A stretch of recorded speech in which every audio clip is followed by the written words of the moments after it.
Is it difficult? Yeah? What is difficult? Thinking? Huh? Yeah, so what you did? Okay, so what happened? What is that? He said another thought came. Oh, yeah, okay. Another. Brothers, that's why. Yeah, that's absolutely, you're right. That's how our mind, accustomed, right? What do you call it? Habit. That's always, every single day we develop this. Our thoughts, one after another, one after, kind of limitless, right? So we have a really sort of, I'm not say bad or good, but this habit, the thoughts. So that's why the masters, the teachers have instructions, because these instructions come from their experience, how they meditate and what they understood. So the instructions is don't follow. So you say thoughts come out and then you don't follow, then another thoughts come up. Absolutely. But you just need to do that many times. Okay, thoughts arise, don't follow. Try to focus on more mindfully, more that the peacefulness in your mind. That's masters always say that make sure that your body comfortable on the cushion, and they say make sure that your mind with a peacefulness, so important. So you have to focus on that, and then you really need to kind of fight with your thoughts. Just one of your thoughts arise, and then just try to not follow, and then another thought don't. And then you do this better and better, less thoughts, easily to let them go. That's better. But the danger is, like, we do that many times, or your thoughts all the time come, then you lose sort of your confidence, right? So I can't meditate because of my thought. That's we call obstacles for your meditation. So if you have no obstacle, that okay, yeah, I'm fine, I'm tried, yeah, and I hope my meditation will better, and absolutely you can change your mind. Absolutely. So, Khenpo, sometimes, I have thoughts that come into my mind, and they're just thoughts that are kind of easy to let go. Mm-hmm. But other times I have really juicy thoughts Mm-hmm. that I just really want to think, and it's really hard to let go of those thoughts. Okay, then think. Let think what happened at the end, and then your mind doesn't want to think. Just try to. That's also, we have that meditation. Sometimes people really like that. They like to think. So then let it think. Oh, And okay. we'll see what will happen. Go with it. Yeah, go with it, and what you will get it. So if you really want, and if you really sort of can't control, don't think, and then just let it think. So that's another way to meditate. So, Khenpo, you talked about when we have awareness of the nature of mind, that we start to notice the qualities, like the capacity. Mm-hmm. Can you talk a little bit about the qualities that you notice, or can you describe them? Because The qualities, the compassion, wisdom, these are things. Emptiness, clarity, luminosity, all of these qualities. That's we call omniscient mind, which means you understand everything, past, future, and present, because there's no obscurations. Right now, I don't understand what will happen tomorrow. I have an obscuration. I have lots of these negative thoughts, negative karma that covered my nature mind. My nature mind means my great this capacity, which is the wisdom. So it's covered, I can't see it. So once you diminish that, then you will see it. Then you have that qualities. This isn't anything that our meditation adds to us. It's already present. We're just not aware of it. Yes. That's why I told you, right? The liberation is right here, right now. But do we have capacity to see it? No, we don't. We have lots of obstacles, lots of, obscurations. So we have to purify all of that in order to see, in order to attain the liberation. Sun is brilliant, the light already there. But if there are lots of clouds, you can't see it. That doesn't mean sun is not there or sun has nothing. I mean the lightness. But as long as the cloud is there, you can't see it. And then sun go away, the clouds went away, then the sun is already there.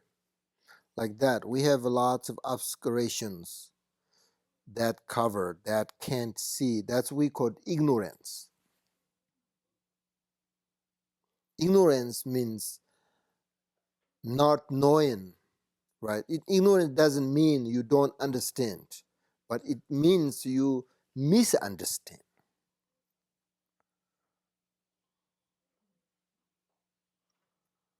So we have to purify all of that, the obstacles, the obscurations, all of the afflictions, negative karmas. Then you will see the qualities.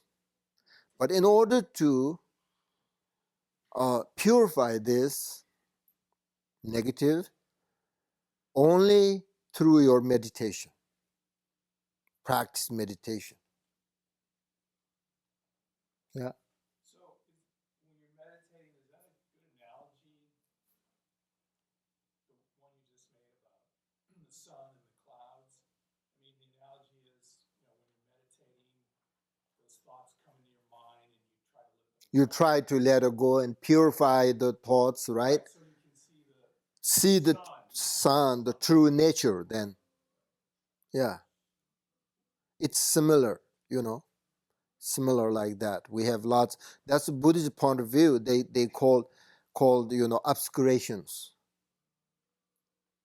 And then we don't want to meditate. Because of these obscurations, we can't see the qualities. People want to see right away the qualities, the benefits, right? But we can't see that, then we don't want to meditate. And then that's what we call obstacles, obstacle for your meditation. So the great masters, first, that's why really understand, very important to understand the value, the benefit of meditation intellectually. That's why receiving the teaching is so important. Once you understand these things, then, oh yeah, this is my obstacle, so I have to accept that and I have to do continually meditate. So is it fair to say that if we're disciplined enough to continue our meditation, and if we can clear our minds or clarify our minds, that eventually our minds will be bathed in that sunlight and we'll come to that point of self-awareness? Yes, because of your meditation, because of your purification. So how long do we need to meditate every day in order for that? It depends your time. If you meditate more, like whole day, every day, then that's better. But we don't have, unfortunately, we don't have that time. We have to go work. That's fine. But, maybe you can meditate like 30 minutes, 1 hour, 2 hours every day. It depends. And people are so different, right? Some people are very sort of, naturally sort of, compassionate, very tolerant. Can accept everything, like, control. Some people are very sort of very negative, like, lose their temper, get angry right away.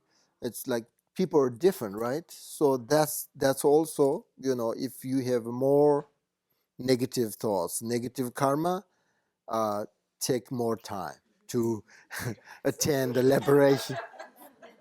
If you have less negative thoughts, then quicker to attain liberation. It depends, Yep. Yeah, it doesn't matter as long as you practice, as long as you study and try to develop your qualities. Doesn't matter. Then you get the result is actually you will be very tolerant person. I think we need that tolerant person, very sort of compassion. That's, I think, very very useful in our life. If you have lots of compassion, easy to communicate with others, with society, and accept your situation. That the compassion and these qualities you can't buy. You have to meditate and develop within your mind, with your mind. That's the only way. One way, if we think it's I can do it because I can change it. I can do it. Another way is difficult, the laziness. We have, people are very lazy. And so it depends, right? Now, again, talking about the mind, and um, generally speaking, the nature of mind is something that we all have within us, continually. Um, uh, what do we say? We said Buddha nature, right? We call it Buddha nature, and self-knowing wisdom. So it is always there, absolutely. It is always there, but we just don't recognize it. And it is actually not different from essence of emptiness. So when we practice the self-knowing wisdom, we don't have to think, because as soon as we think something, then immediately we become involved with this dualistic mind, and we don't have to think. So it is just enough to recognize it. So just to relax and that nature, and then you just recognize it. That's enough. Otherwise, if you think, you start to think, then you are not there. You are involved with your dualistic mind. For example, the master say that a very small child who goes into the the temple, it's very beautiful, and inside the temple there are lots of statues and paintings, so many nice things, right? Maybe you have not been to a Tibetan temple, but maybe you've been, I don't know. But we have lots of nice things in there. But this child enter into the temple, not really making any sort of distinction about this and that, he just looking at them and seeing those things. That's kind of, um, what we are doing when we meditate the nature mind, you just not thinking, and you just to see it, and then you just stay on that. So the point is that when we stay in that nature, there is no distinctions about right and wrong. Therefore, there is no grasping whatsoever, no attachment, nothing. And for example, when we turn on light, it will remove all of the darkness, right? Because the lightness and the darkness cannot live together in a sort of same space, because sort of they're opposite. That's kind of same things. So once you are on the nature of their emptiness, the essence of the mind, there is no distinctions, right and wrong. And also there's no grasping, no attachment, because they're not,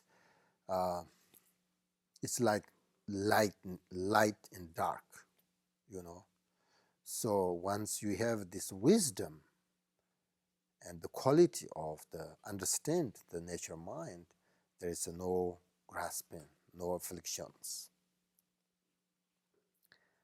because they're opposite, right? So that is this is the same with our negative emotions. So they really cannot sort of coexist with the self-knowing wisdom. I call self-knowing wisdom, because wisdom is the antidote to negative emotions. So we sit in our meditation sort of, posture, let the mind be in its nature, and recognize the luminosity of the mind, which is the essence of the sort of nature quality. Um, uh, it doesn't mean that there is some kind of light that we are making with our mind. When we say this luminosity or this clear, what do you call it, clarity, or that doesn't mean that we're making sort of a light within our mind. So when we say the recognize the luminosity of the mind, means recognize the essence of the mind. So once you understand, recognize, and then all these qualities already there. And it's actually the luminosity means actually it's a knowing quality of the mind. Therefore, we call it the self-knowing wisdom.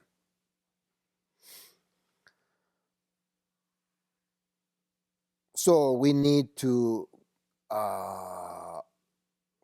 get a very clear recognition of this true nature, but we don't need a lot of sort of conceptual effort in order to do this. Rather, just to relax, just to rest, and then look at it directly, and then it's really there. If you get it, that's the. For example, if you don't have to do anything. For example, if I want to sort of touch a space with my fingers, I don't need a lot of movement of it, right? My finger at all. Just to, it's already touching the space. Like if I do this, raise my hand, I'm already touching the space. You don't have to do lots of effort. Likewise, we just, sit and then stay and its own character and remain in the view of the essence, and we are there. You don't really need to try to stop or, making something in your mind, nothing. If you recognize, everything's spontaneous, everything's there.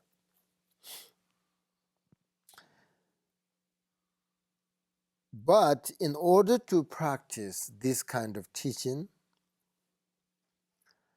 we really need a good connection with our lineage, which is devotion and faith. That's the foundation of this practice. So these are something that we need to connect with our mind, and that is most important part of our whole this journey path. So we should continue to try to develop our faith and devotion further, because our own personal connection with the lineage becomes really powerful. They The teachings of Buddha, they say it is important to have devotion and faith, but that devotion and faith based on your understand, reasoning, not sort of blind faith, not blind devotion. You have to have a sort of certain devotion and very confident faith. So in order to get that confident faith, you have to practice, searching, investigate the teachings of Buddha.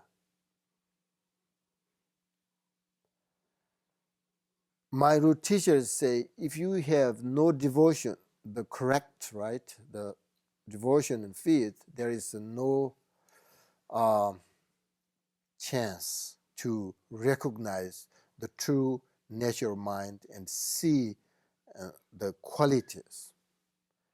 It is almost impossible if you have no connection to the lineage and no instructions from, especially like oral instructions from the masters, then there is no recognition of the true nature, because this realization actually comes through the blessings from the teachers, the oral instructions. If you don't have that, then there is no recognition, even though it is there, because you have no sort of good foundation. Then it's difficult to recognize. So that's why you know actually the Vajrayana point of view, the liberation is depend upon our faith and devotion to the teachings and to the power of the blessings of the lineage. So each individual practitioner needs take this process and follow the sort of really detailed instructions and methods of the path in order to attain liberation. So, I give all of you these teachings, and these teachings are about the sort of introduction and sort of basic teaching about the nature of mind.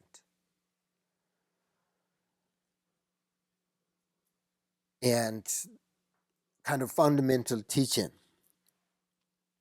I just want to let you know that these teachings are not pointing out the instructions for the nature of mind, because the way of giving the pointing out instruction is more like with individual, rather than with lots of people. We cannot do that. Just to let you know that there are many things we have to do pointing out instruction is something very different than this kind of basic teachings. So today I just try to inspire, encourage you that how it is important to practice on the nature mind. But you really need to uh, um,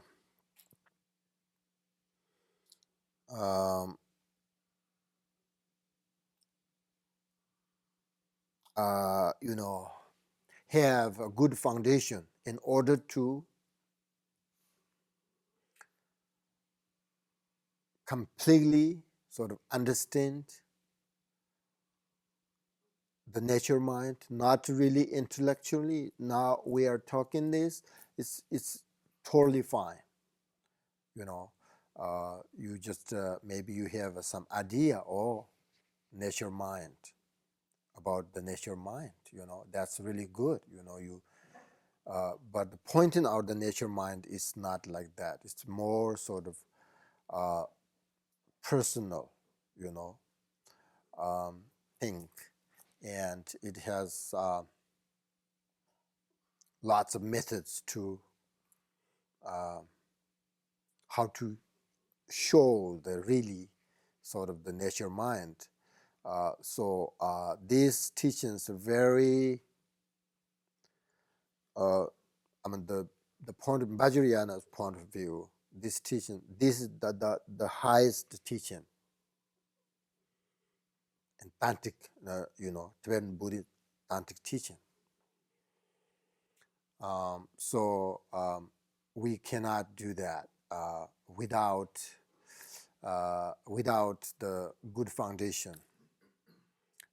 You know, I mean, this is just very basic teaching in sort of introduction to the Rigpa, which is the nature of mind or Buddha nature.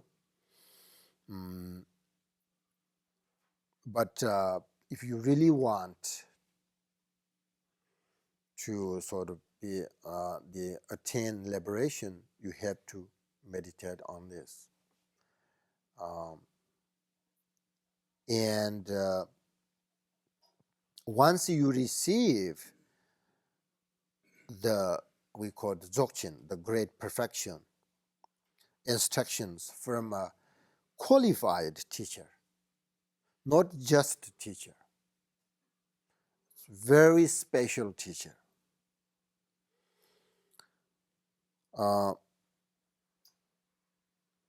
And especially you have a strong sort of spiritual karmic connection with this teacher, then you will be, you know, very comfortable with your practice because you have certain confidence, right? And you have strong connection with your teacher and receive all of the oral instructions from the lineage and also from your teacher. You are very comfortable with your practice. You are very comfortable with your teacher.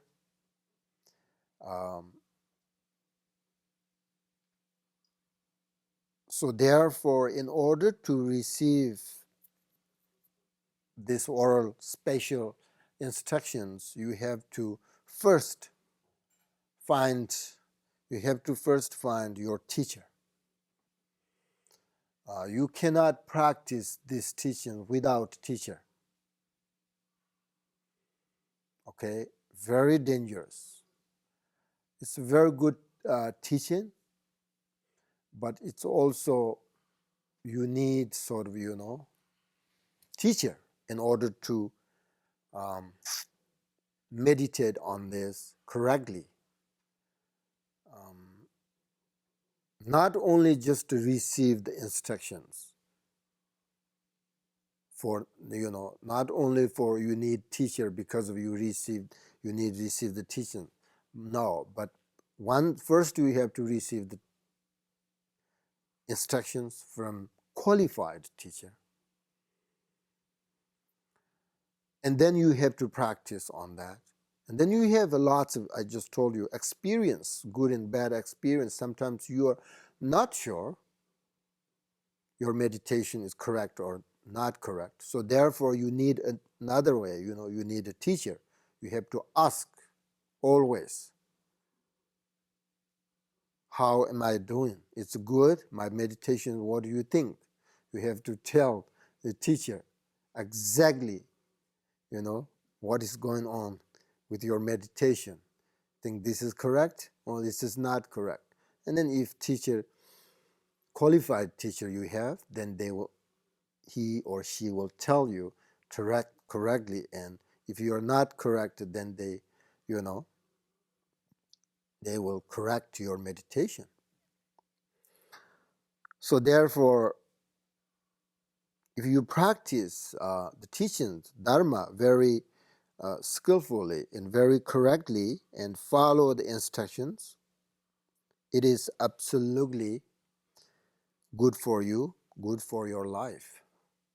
Absolutely. Because, through the practice of your mind, and development of everything, each and every moment you are getting better and better. You have to investigate, yourself. If you are done lots of meditations, practice, is it better?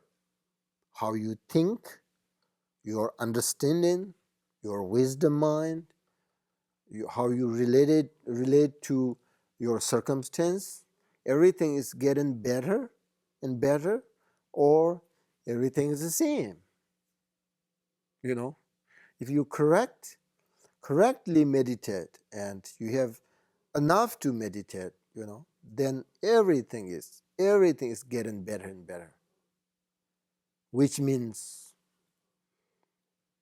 just like very open. Which means like better and better means always you are very happy. Whatever you see here, it's fine. It's like a sky, big space. You can accept everything. It's everything for you. It's spontaneously. It's wonderful, and you have more compassion, more wisdom.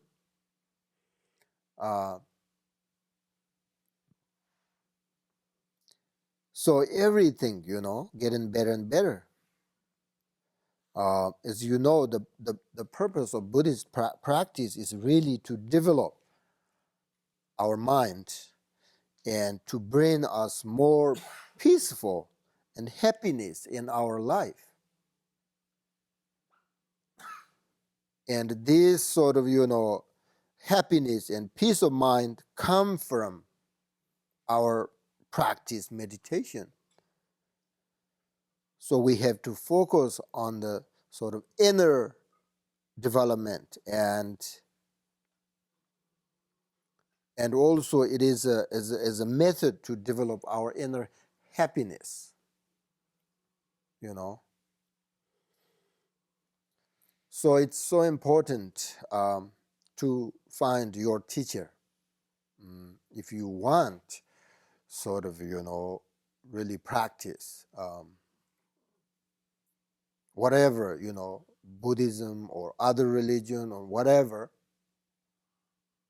You need first you have to find your teacher. You cannot practice without teacher, just to read a book, or you can't do that. That's good, but it's not really helpful. So I think whatever you practice, you have to find a teacher first, and then of course the teacher will show you the path.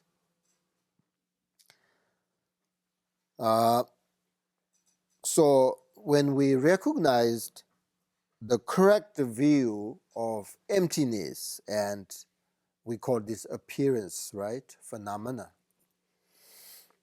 We then take that view, the kind of combination of emptiness and the appearance. That's why the heart states of form is emptiness. Emptiness is form. So we take that kind of the view as the path all the way through the end of journey to the liberation.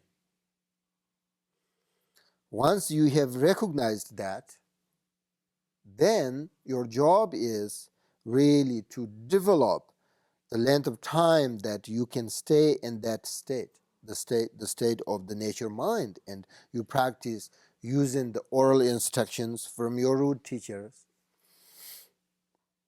and you can practice it over and over again so that you can develop the qualities of liberation further and further.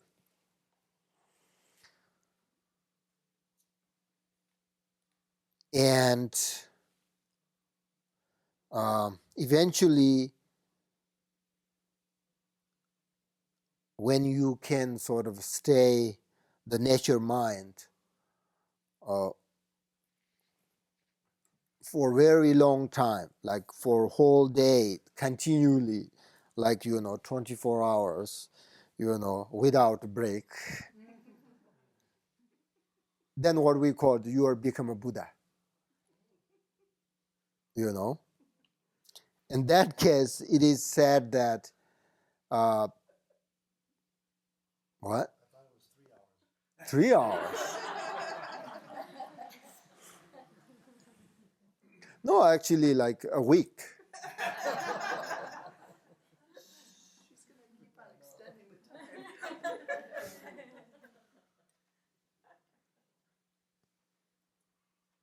It's possible.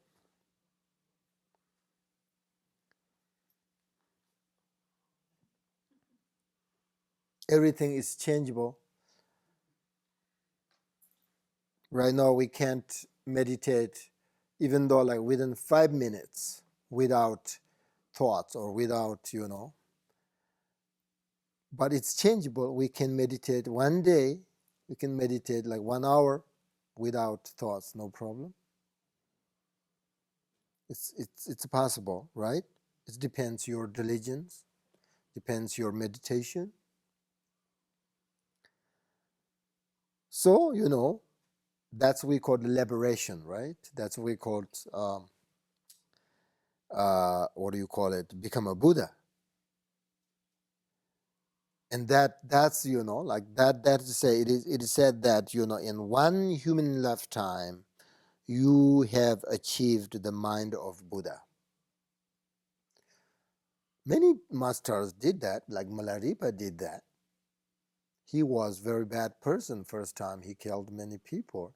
That's why he recognized, oh, I did really something wrong. I have to purify this, otherwise I will suffer. So he meditated every single day, become a Buddha, one lifetime. Perfect human being. So once you become like that, then your mind is now full wisdom of Buddha, and you naturally really have all of the qualities of enlightenment. Then you have a capacity. So when you approach at that stage, then really you can accept everything. And at that time, everything is spontaneous, so wonderful, looks like, right? And when you meditate on the nature mind, the self-knowing wisdom, you just allow your mind to rest and find it. And the mind is nature and spontaneous and free from the emotions. So if we sort of follow the Buddha's teachings, and if we develop our qualities of mind, then definitely There's possible. There's one day, there's chance that we can accept everything. Khenpo, can we sometimes experience periods of enlightenment? Like, have a glimpse? Yeah, yes, definitely, because that's already there. So if you really recognize it, then that's all. Exactly. But then we are not, what do you call it, familiarized, right? We're not very stable. So then our negative thoughts right away arise. So we lose it, right? Otherwise, you're just like 1 second, maybe 1 second, 1 second you recognize the true nature. That's liberation. But that's too short, and then there is no time to see the qualities, and no time, and then there is no capacity because we're not very stable. So that's why we have to meditate. Right? It's not easy though, yeah? If a person can truly meditate without a thought for an hour, or 2, or 5, or 24, what brings that person out of meditation? A thought has to come from someplace to sort of wake them up.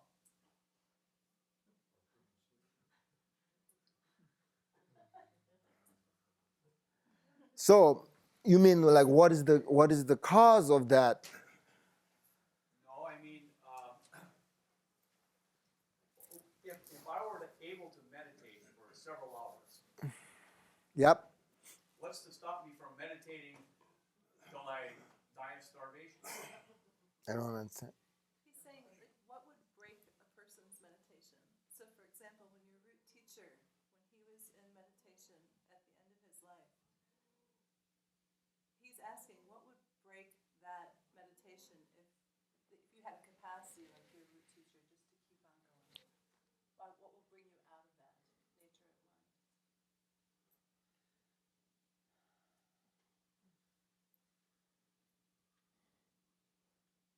What do you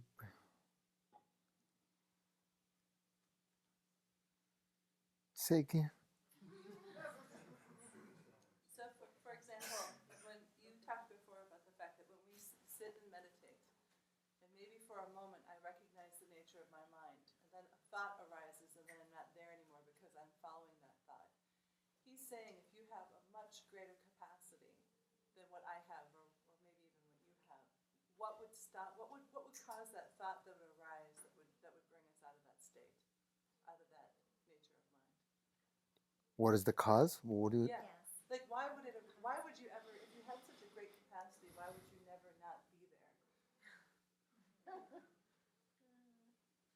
Oh yeah. So that's why I don't understand. You don't, when you're in that meditation, that you don't have a thought, or is it just that thoughts come, but you just don't follow them? Distraction. No, that's not his question, right? No, but I'm asking you, when you're talking about reach, to be a Buddha, your mind, is your mind, I mean, you can't just have like,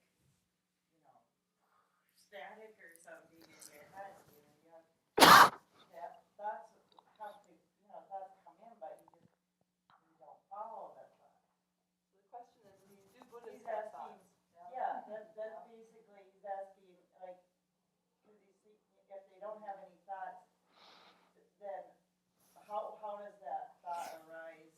Got it. Break you? Now I got it.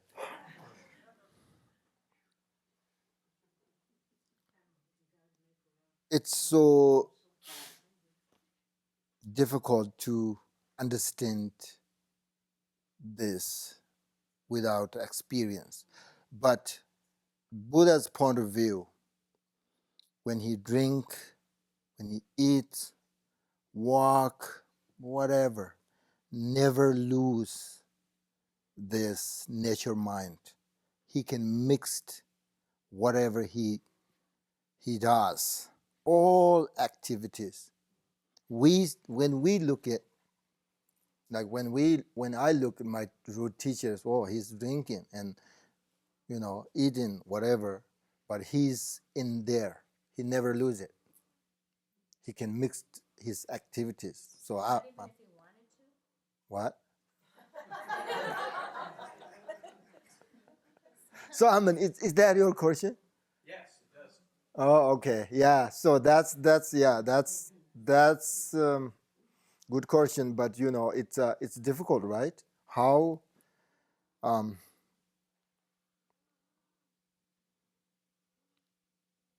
his point of view is always the liberation, the state of the liberation, and he can actually his activities, and he can much better if you can mix. I will teach you these things in the future, but if you try to meditate this with your activities, it's actually much better. Meditation is not the absence of thought. Meditation is the absence of the relative truth. The meditation is the a result of the essence, and you can say that meditation is the absence of thoughts. You said earlier that the relative truth is the experience of subject and object. So Mm-hmm. Yep. dualistic mind. Yep. So when your root teacher, for example, is walking or eating or drinking or sleeping and is in the nature of mind, from his perspective, that he recognizes subject and object, but at the same time his mind is not abiding or resting in subject and object. Mm-hmm. Is that? Yep. But can he be in that state of mind that you're talking about and still have it be? See, my understanding is that state of mind that you're talking about, the nature of mind, there's no self. So that teacher isn't really knowing he's walking or chopping wood. That teacher, he's not in the moment. He's he is the moment. He's not in the moment. There's nobody there to be into it. So he's just part of that natural spontaneity of everything unfolding. And he's knowing that. And he's still knowing that. Yes.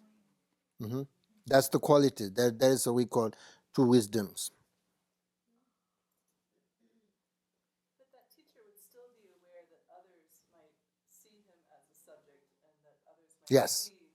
Yep. He doesn't lose his capacity to relate to relative truth. He understands how other people Mm-hmm. view it, right? He's both. Yeah. He's experiencing both.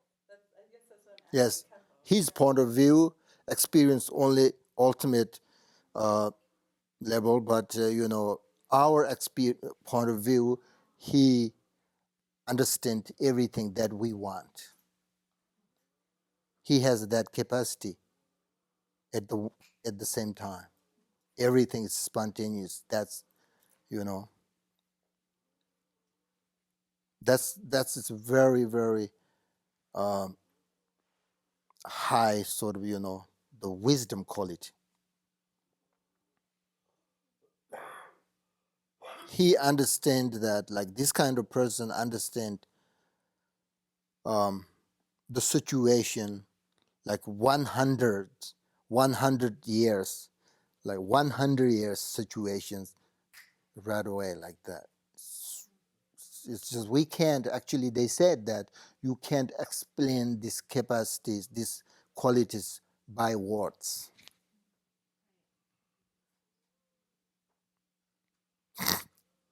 But we are not there yet, so it's it's difficult to understand.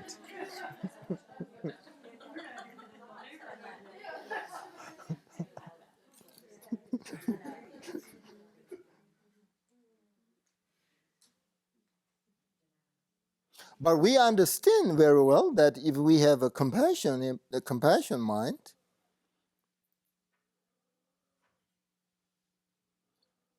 then everything everything is easy, right? We can accept sort of the situation quite easily. We understand that, right? We we have that experience, right? That's that's the Buddha's point of view. It's very little sort of um, knowledge and quality, but for us it's really huge. When we have a great compassion, we have a, like love and kindness, and everything is quite easy to accept. So that's why we believe that we can develop this.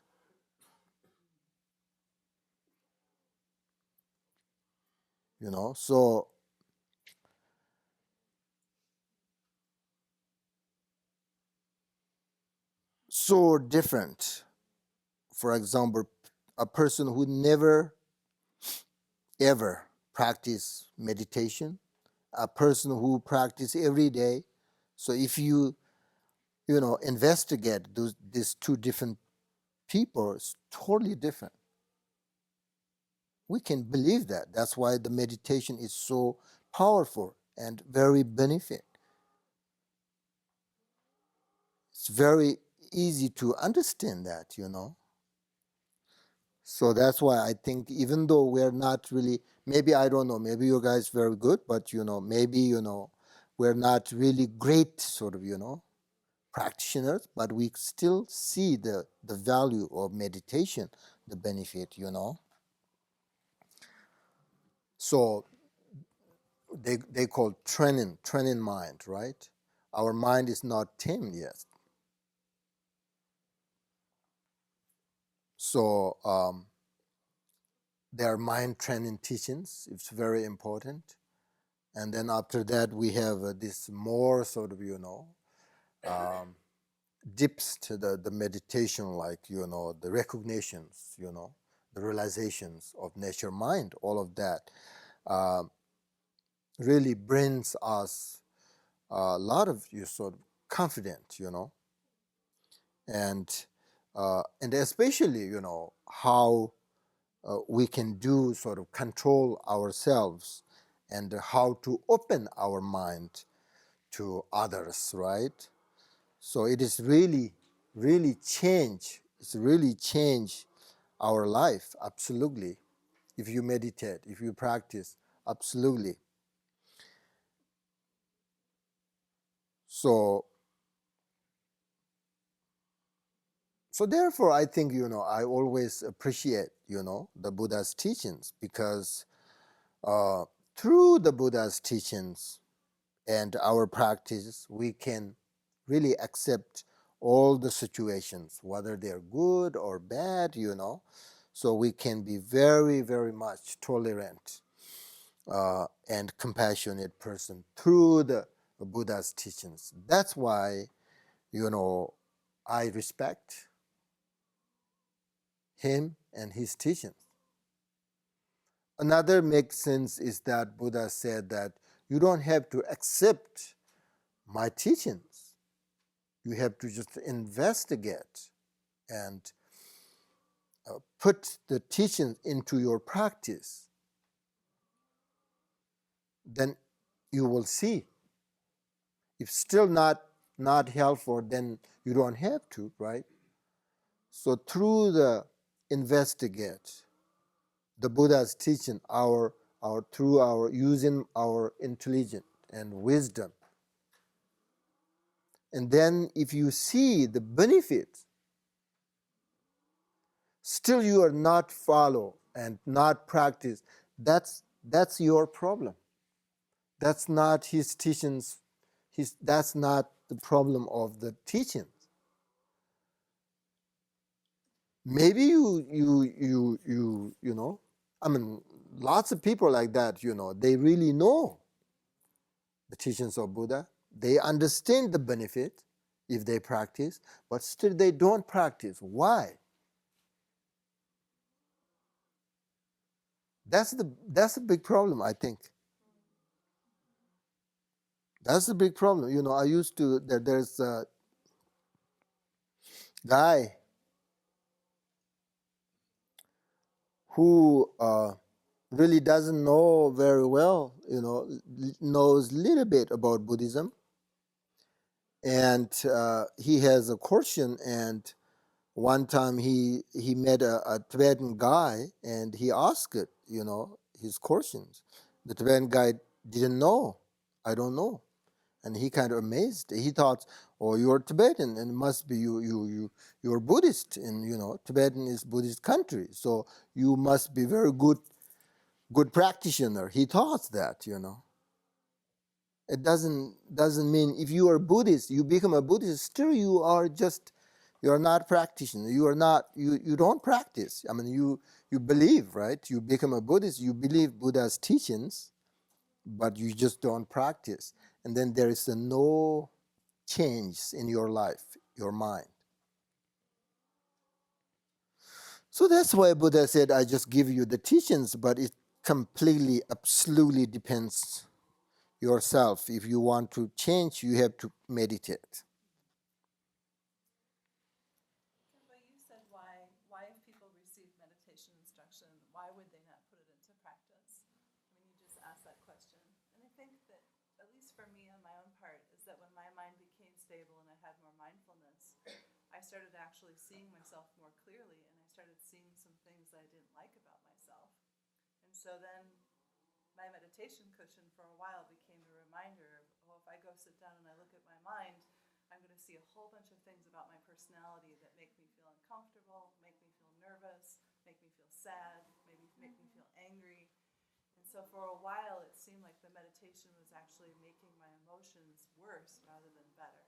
And I think at that point, if you don't have a teacher or if you don't have a community and receive support, you can stop meditating. So what advice would you give to people? Because I think that that's not just me. I think that happens to other people as well. That's the same thing, people sometimes don't want to hear about suffering, about suffering.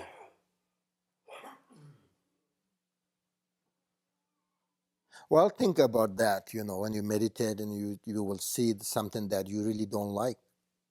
And then you just ignore that, Okay, when I meditate and then, I will see these things that I don't like. But you have to check, are they, can you change through your meditation? Can you change these things through your meditation? Then why not? You should change. This negative things change into positive.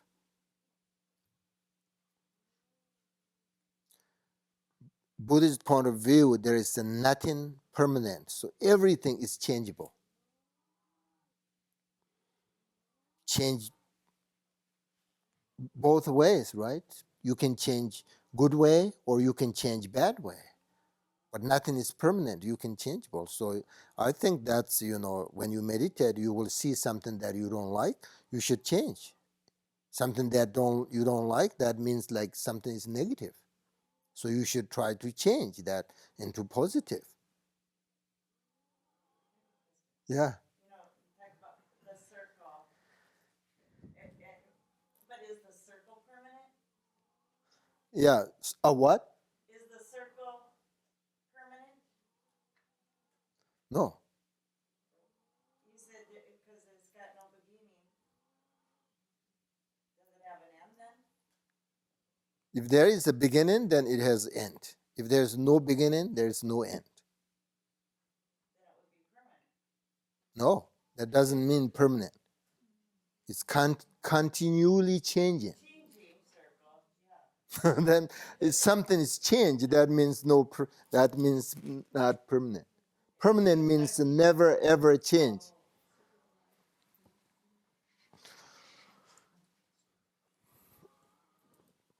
So, what do you think?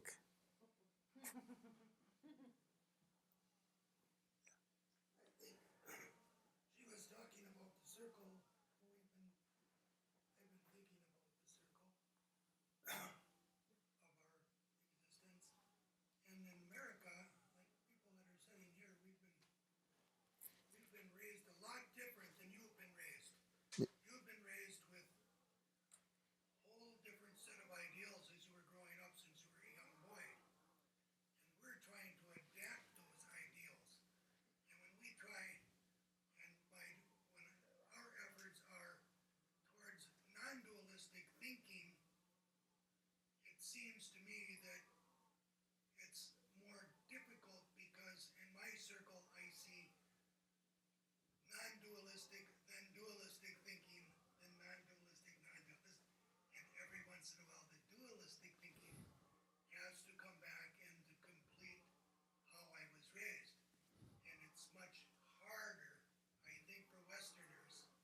No, I don't think so. You don't think it's harder? No, same.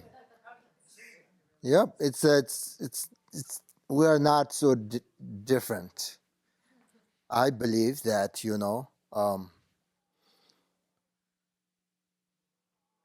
and the non-dualistic thinking is very hard. Even like this great practitioners, for them it's very very difficult because of the habit, the dualistic thinking. I don't think there is a difference.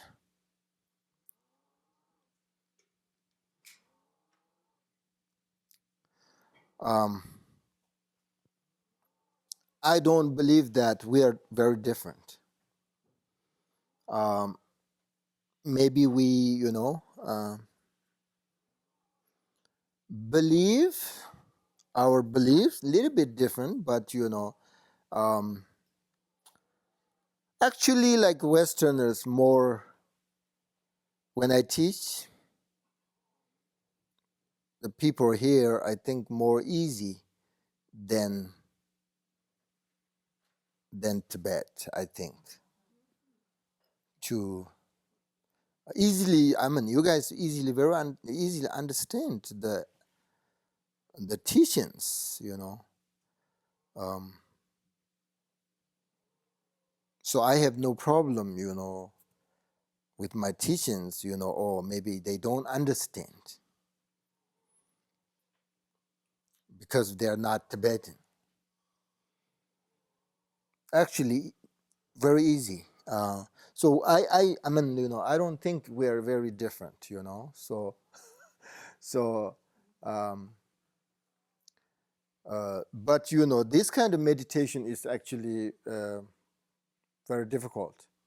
So that's why I'm always say you should choose that very easy one, the first. First, you have to meditate on something on very easy and comfortable. Like, for example, shamatha meditation, right? Shamatha meditation helps your mind really calm. Once you establish that meditation, then um, choose another one, a little bit harder than that. So that's why, if you're beginners, then you choose a very hard meditation. That's very not good, idea. So first, you have to understand how much you have a capacity, and then you should choose that kind of meditation, and then stay that, on meditate, until you get some result. Otherwise, sometimes people meditate this and that, always change, pick things, and then eventually get nothing, right? So you have to meditate on, for example, shamatha, breathe in, breathe out many times, even though you think very easy, but it's very profound. It's not easy. So, pick that meditation, and then, once your mind really stable, not completely, it's difficult, but pretty good, and then you should practice on compassion, something like that. Where does mantra meditation fall in? Is that a good beginner's? It depends. I don't know. That's, I think, Western's little bit problem. Mantras and prayers, I don't know. If you when you when you say the recitations, the mantras, you need to understand the visualizations, the deities, all that kind of things. Then uh, that based on your devotion and faith, all of that. So that's, I think, say mantras is very difficult. I think that's actually Tibetans very very good because they're strong. They have a devotion, faith, sort of really genuine, So then the mantra is very powerful. If you say the mantras with your devotion, faith, very powerful. And if you don't have that, then you just saying prayers, mantras, not really change, can't change your mind. So uh,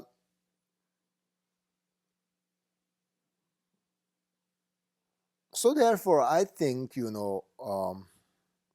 order to develop our ordinary mind, let's say ordinary mind, and develop our conduct, um, and our realizations, and receive our happiness, we have to really, I think, rely on the good teachings, um, and then um, we can change, we can develop our mind.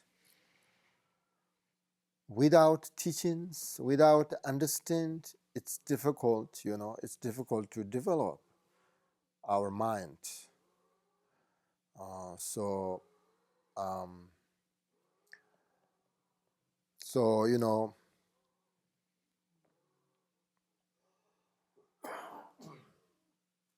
Buddhist point of view, everything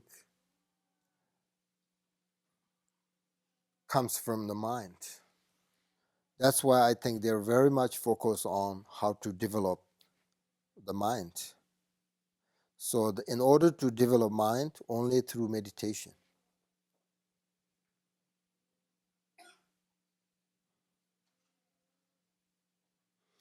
So,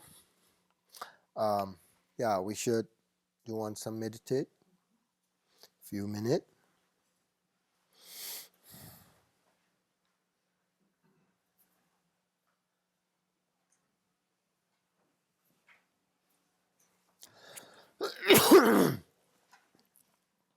So maybe you should meditate on. Uh, in this meditation, you should focus on sort of alternate between looking at your mind, and then relax on it. Uh,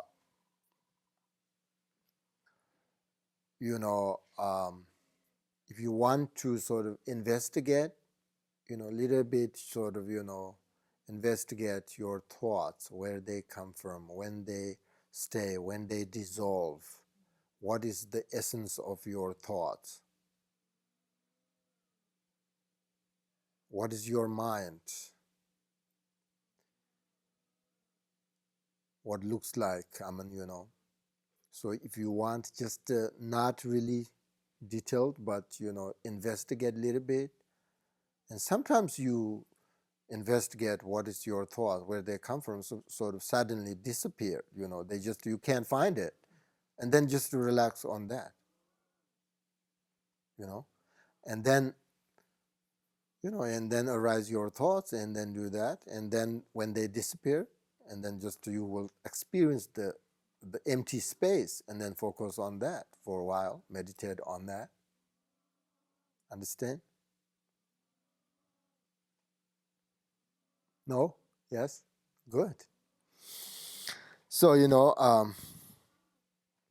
sometimes people have no recognition. Then when we say we should look very deeply into nature of your mind, it's sometimes difficult, right? So don't worry about that. So when maybe you're a little bit investigate your thoughts, and then when they disappear, it's like really ocean and webs. Your thoughts is kind of, when we say this way, maybe easy to understand. Like our mind is like ocean, and the thoughts are like kind of web. So when you investigate the webs, okay, they're nothing different. The ocean, so it's a water. This is just different shape. But they come from the ocean, but they dissolve into the ocean. So there's really nothing different between web and ocean, right? So kind of like that. So your thoughts maybe come from your mind, but they dissolve into your mind, and then just relax on that, as much as you can. Uh, so this time we should do that like few minutes, okay? Alternately, alternate between looking at mind and then relax on it. Okay? Few minutes, please.